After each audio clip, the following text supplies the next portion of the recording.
What's up, guys? Welcome to another episode of DevTalks with your host Travian. We talk about everything technology and engineering wise. In this video, some of the biggest FANG companies that we know, it seems that they're stealing talent, especially with this whole AI bust that's going everywhere. Every company wants to be involved in AI, all of that stuff, all the information. And I just seen something from Apple, Microsoft, and Amazon stealing talent per se. And I saw this news thing and I clicked through it just to get a rough idea if it's something that I wanted to talk about. And what I can say is for sure it is. So without further ado, before we dive in, don't forget to like, comment, and subscribe. It all helps with the algorithm. I really appreciate it. And let's see what's going on. Startups are becoming pawns in the mega cap game of chess. Microsoft absorbs Inflection. The big organizational change happening at Microsoft around AI. Amazon consumes Adept. This startup was valued at more than $1 billion. Now, most of the company is now going to Amazon. Google and Character AI. Three of the biggest tech companies swallowing three of the biggest startups in the AI world without actually acquiring them. The reality is everywhere you look, we see rapid concentrations. They're quelling competition, poaching top talent, and skirting scrutiny, while regulators are still playing checkers. I'm Deirdre Bosa, and this week on Tech Check, the AI M&A fakeout.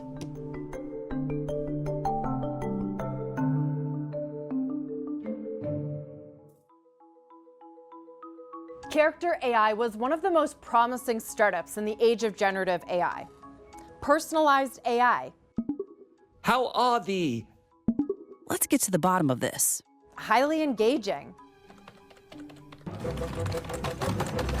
Loyal user base. Somebody who sends one message today is active for, on average, 2 hours in that day. $150 million in funding at $1 billion valuation. Character.ai launched its software last September and has had more than 173 million visits last month, a 61% increase from March. And a founder who pioneered generative AI. When I got started working on these large language models and inventing this field, like in 2016 to 2018, like very few people were excited. There was just one problem. The startup couldn't make money, and according to reports, it struggled to generate enough revenue from paid users. Character AI, $1 billion. Now, I can understand it not being able to make money there. Well, kind of. And I say I could kind of understand because startups are very hard to maintain. Like, if you ask anybody with a small business, start with any startups, being able to get any equity and build up your company and get the revenue that you need. Like, I don't know this company too well, but one thing that I know is they just said it. They're even from their paid users, it is hard for them to get any revenue. And most of their platform can probably be used without being paid. So this is what something, and one of the things that I think is probably going to happen is a lot of these companies that are AI related that don't have that kind of visibility that OpenAI has right now, right? And partnerships that OpenAI has. They're kind of stuck in this weird void that they basically have to get bought out to survive. And the company that buys them will have to then reshape what they've built to be able to become a new product that they'll add to all of their stuff and go on from there. That's the way the company is going to basically survive. If anything, they should want to get bought out. But based on how this is sounding so far, these companies didn't get bought out. So they're probably failing in some way and their employees are going somewhere else. They're probably having payment issues. But let's just figure out how this is going to happen real quick before I start assuming. Because I don't want to do that. So Valuation, pre-revenue, very much feels like the 2010 App Store where you gain a lot of users and kind of figure out the monetization later. So it turned to a well-established money-printing megacap, Google, which was happy to cut a deal, especially since it was arguably more interested in the talent than the technology. Character AI co-founder Noam Shazir was an author of a groundbreaking paper that laid the foundation for today's age of AI. It would bring Shazir back to Google, along with a fifth of his employees, and license Character's technology without having to outright buy the startup in an acquisition. Every person on earth is going. Yeah, see, like, how can you survive at that aspect as a startup? Like, you go and start the startup, you have all this talent that you now have, and they just take all the people with you. With them. Like, one person who's up there takes all the most of the employees with you, and now every employee's running thin. They can't get to everything, but they're taking the talent that has the experience to do this so that they can incorporate this in their own products. Google's going to incorporate everything from this startup into their own thing. They feel like they can make it on a better timetable, and you know what? They're probably right. And the reason why I said they're right in that aspect is because as an engineer, once when you build something a certain way and you gain enough experience in it, you can replicate it at a way more efficient rate and faster rate. And I say this because because this is stuff that I've done myself. As when I complete projects and things like that, the next time I work on a project like this, I will be able to navigate it way more efficiently and better. I know what to look out for. I know a bunch of different things now. I know how to code it in this certain way. I know what it needs to be integrated with, how to set this up again. All of these different building blocks, that's the talent that they just poached and got. So they don't need the company. If you can get the employees to spin it up like that, it's cheaper to probably pay them to add the features that they want in there than to buy the freaking company out. And the company will most likely fail. Damn, that sucks. Going to be inventing their own applications. It's a playbook that skirts the regulatory crackdown on big tech dominance, provides an exit for AI startups struggling to make money, and allows megacaps to pick up the talent needed in the AI arms race. There's a very small number of researchers, AI practitioners that operate at the frontier of the technology. There's probably only thousands right now. And the hyperscalers, the mega caps, want that talent, and they're looking to get it any way they can. A playbook that Microsoft pioneered.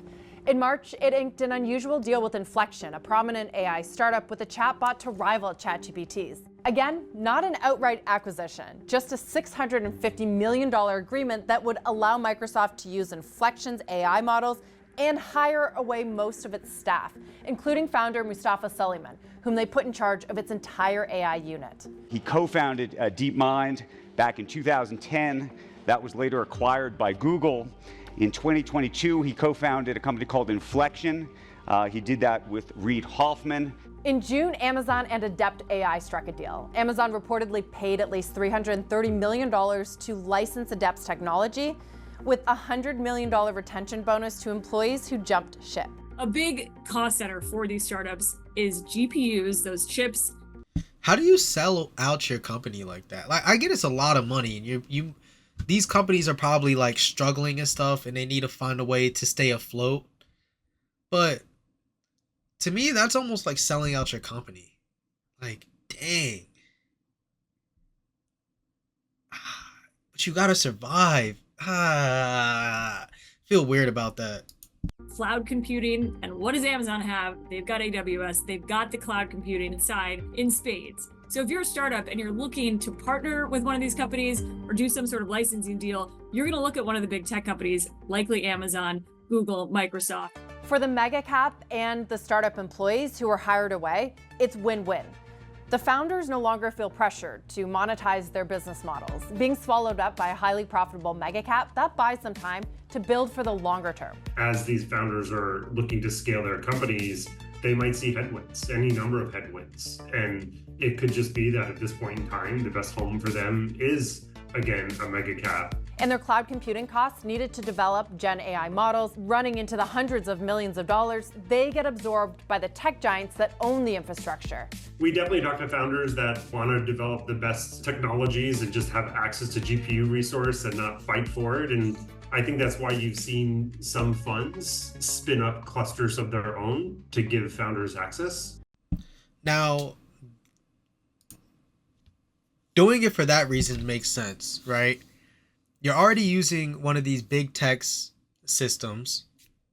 So how does it make it easier and cheaper on your company to get swallowed up by them? And when they basically absorb you in a sense, you get to use their equipment at probably a lesser rate as far as cost goes. And then the access that they have to other products and infrastructure and other technology, you'll have access to that a lot easier. So in that mindset, it makes sense, especially if you're getting bought out and absorbed. But since this isn't a full buyout, I'm still kind of confused, but I will continue. I want to try to let this play out some before I start talking again.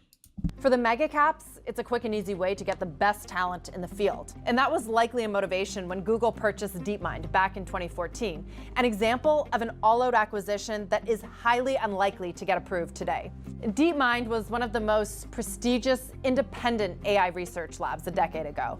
Google was early and managed to acquire it before Gen AI was even on the radar of regulators. Today, though, AI is squarely in their crosshairs, and Gen AI the biggest arms race in tech. Gen AI aside, Apple, Google, Amazon, and Meta, they all have pending cases before the antitrust chiefs of the FTC and the DOJ. Google has already found itself on the losing end, with a federal court ruling it has a monopoly in the search market and now faces a potential breakup. Big tech might think they're outsmarting antitrust enforcers and sidestepping scrutiny, but they could be playing with fire. The regulators of today, they do have a few moves up their sleeves. They're more agile and aggressive than ever. The FTC has already opened an antitrust probe into Microsoft's deal with Inflection, investigating whether Microsoft structured that deal to gain control of the startup while also dodging review. And the agency has also launched an informal inquiry into the Amazon Adept deal. Even Congress has taken notice, with 3 U.S. senators calling for an investigation. Lena Khan and others have looked at it. It's not that there's been wholesale mergers of these things, but even the partnerships unto themselves. Their main concern isn't just whether or not the acquisition happened on a technical level. At this moment, AI is a nascent technology that could catalyze enormous growth and innovation. There's enormous opportunity here for a vibrant market.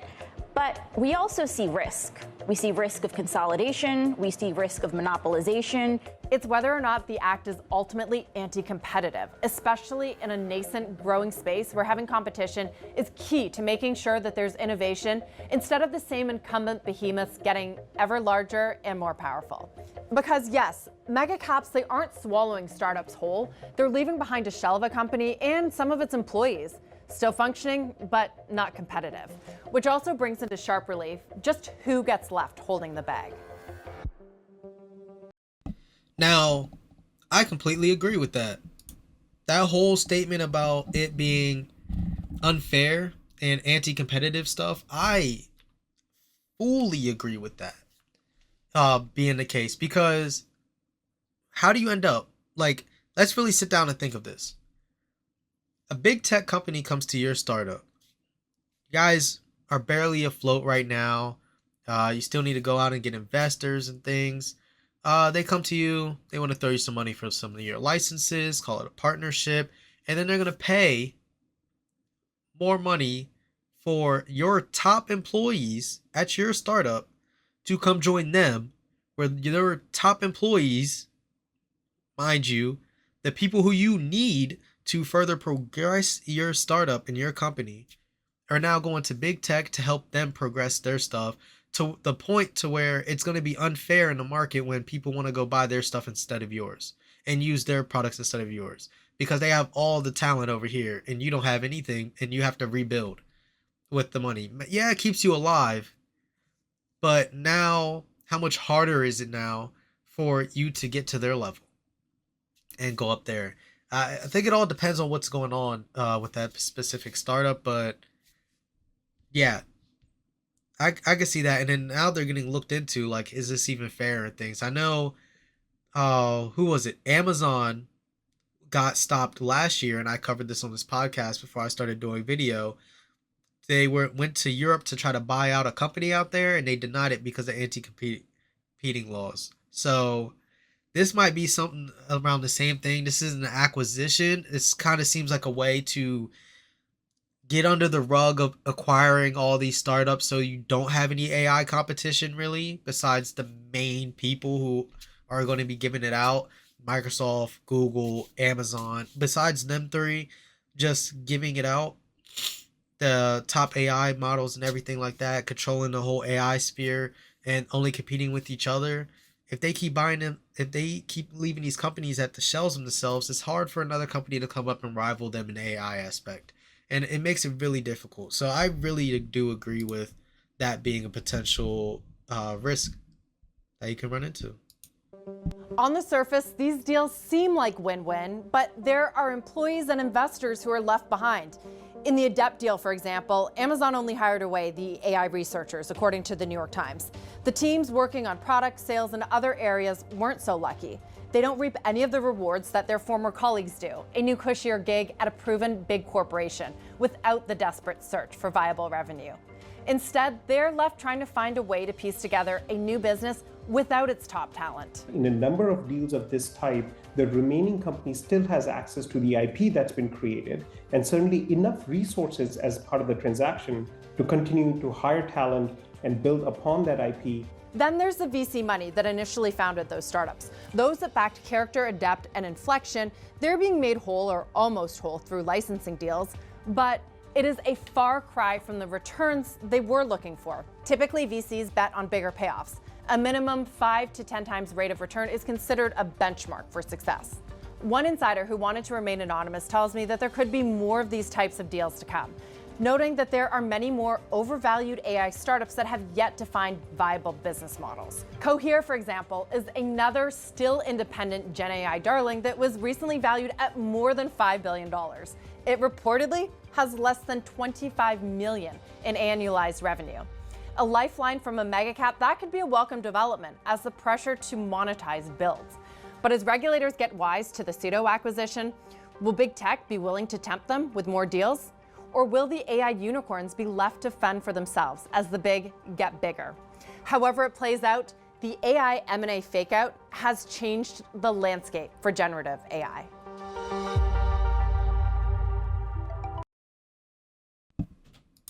So yeah,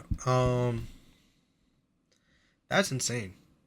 That is definitely insane, and I don't know why anybody else in those companies would think that those FANG companies like Google, Microsoft, or Amazon would try to hire their sales and product departments when they have their own. And obviously, it's so obvious that these companies are focused on one goal right now, and one goal only, and that's AI. And they already have the pieces to sell that product and everything around that. So I can understand them not wanting to poach those players. I mean, not players, employees, but it does make sense on that aspect on why they didn't. But it also shows how valuable it is if you go into a engineering concentration of artificial intelligence right now. Right now, it's what's hot. You'll get a job. You'll most likely be able to move up if you're an AI engineer. I've said this several times throughout this year in a bunch of videos. If you don't believe me, go back and check out certain ones. I'm 100% positive I said something like this before in the past. If you're starting out, what should you concentrate in? Actually, that just gave me another idea for the personal channel that I'm going to work on later. Without further ado, I hope you guys enjoyed this episode. What do you guys think about Amazon and these big tech companies buying out and poaching employees from these smaller startups to stay ahead and keep ahead? And mind you, these companies are also doing layoffs at the same time. And how do you guys feel about this? Let me know in the comment section below. Don't forget to like, comment, and subscribe, and share with all your family and friends. Without further ado, peace. See you next time.